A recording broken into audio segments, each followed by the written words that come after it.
you're now running a business. What was it? So you're a business concierge. It's a business concierge service. Yeah. I've never heard of that. Yvonne, have you heard of that? Business concierge? I haven't. No, somebody gave me the term, and I just love it because it's exactly what I do. There's no way to describe it in any other way. It's so ad hoc. I can help you with relocation. I can help you with business expansion, registration, sourcing partners, hotels, logistics, and it's just connecting you with reliable people, essentially. Have you heard of the PR spiel? You're here to talk about human interest, not about your business. Can I suggest maybe another product as well, which is a 1 or 2 day workshop to help people with the transition of their mentality and things like slangs or accents and stuff like that. People would be willing, I think, to learn as well. So, Elvina, you're going to crash language course first, and then you can deliver that service. Yeah. So what about accommodation? What about transport? Because when you go to a lot of the big African cities, it can be very, very congesting because you don't have underground services like here. You know, you have metro and the tube. So what was it like adjusting to that from London to Accra? As I said, I was quite fortunate because I go back and forth. I was a little used to it, so I knew that I needed to have a car when I'm there to get from A to B. You can't drive. But I can't drive.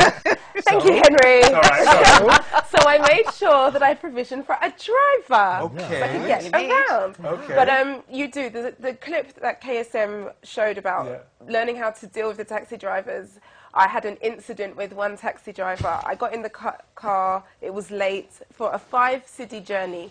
And he looked at me up and down. I said, how much? He was like, 20.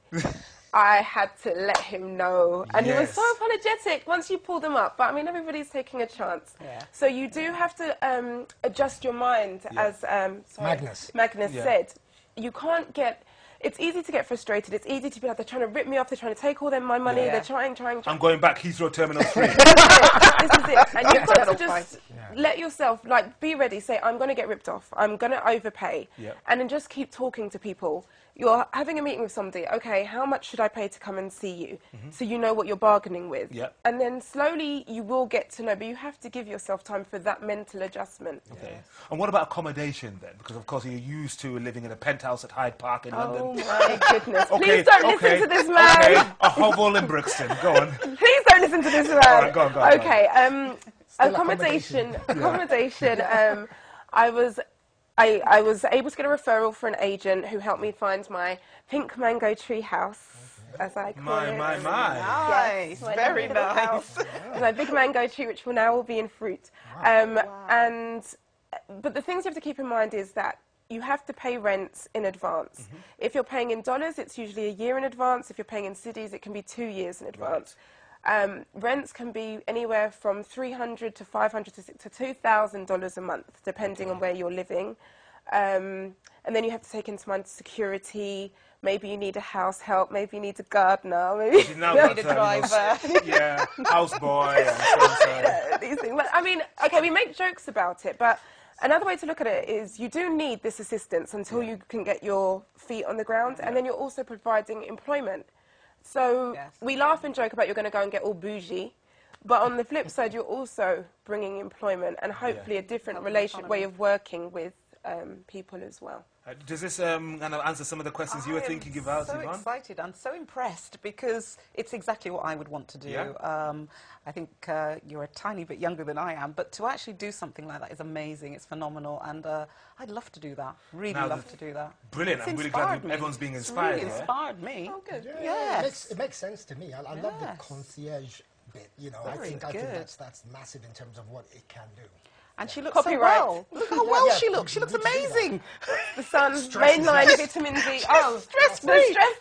The stress is definitely there. It's different stress. So how do you deal with that? And also, you know, your health. Because one of the things that stops many people, especially when they get a bit older, from going back to Africa, to their home city, village, whatever, is healthcare. We have the National Health Service. We moan about it all the time, but it's a thing that most British people are proudest of. So what about you? I mean, you've got some excellent private healthcare, or how do you provide? What's going on? I haven't even. That will be my next phase when I go back. But it is definitely a serious consideration because I've spoken to people who've had to return because they couldn't get proper assistance for their asthmatic child. Or mainly those with small children actually are of most concern. And having just had an unfortunate family situation where I was going to the hospital quite a lot, it petrified me. And it really did make me sit back and think. So the next thing I'm going to do is find out about state health insurance, private health care, and the varying hospitals and so on, and what assistance they provide. Also your medications, it's funny, you read the articles about fake medicines, out-of-date medicines, but when you're there and you've gone and paid a lot for a medication that didn't work, you begin to actually see the realities of that. How easy, we just run to Superdrug Boots and you're pretty assured that what you've bought is going to help you out. Yeah, because we have a medicines control agency and all kinds of checks and balances, don't we? I think it's a growth market as well, even for maybe even Western health companies as well, to look at that. I know of somebody in Sierra Leone who was looking at that possibility of providing healthcare, especially for returnees, but also the middle classes there that can afford it. I mean, the export of doctors and health specialists, from Africa and the Caribbean to the rest of the world is phenomenal, isn't it? It's huge. It really and what that does is, though, it is putting a huge strain on those in Ghana. And being there and just seeing, it was unfortunately oncology. It was a cancer unit I was in, and there's only so much they can do, and so there seems to be a bit of a distance, a real distance between the health professional and the patient, which is quite painful to watch. And I'm sure initially for them it must be really difficult until they learn to detach, and it's not good, it's not positive. It's not good. However, we're coming to the end of this now. You've been inspirational to us here. Magnus has already booked his ticket one way for Freetown. Not just Magnus, not just Magnus. After such a long time, I wouldn't even dare to tell you how long. But anyway. And Yvonne to Georgetown or somewhere else. Yes. But, I mean, have you inspired some of your friends? I mean, what are they saying about this? Because you look radiant. I've known you before when you were ordinary, everyday black Brit. And you're just one of these people in London, okay? But now, something has happened to you. What has happened to you? What's happened to me? Yes, fundamentally. Fufu and pounded yam and kenke has happened to me. Banku and tilapia. Banku and tilapia has happened to me. No, a krantie, which means a large bushmeat, grass cutter. Scary creature. Thanks for the translation. It's okay, a krantie. It's about being motivated and inspired myself on a daily basis by those around me who are my friends and extended acquaintances in Ghana.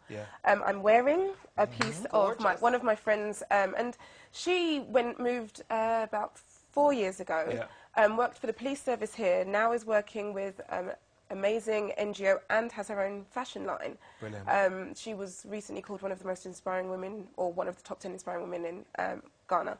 And it's just being in that kind of environment and being able to push and just know that you've got the space to try and make something happen if you really, if you want to, and if you let yourself be open to people helping you. Are you much bolder and adventurous than you were here in London? Yeah, it's definitely, and I even wonder myself, what am I going to be like in a year? Because you have to. There's no shy retiring, anything. She's going to be Ellen Johnson-Sirleaf for the year.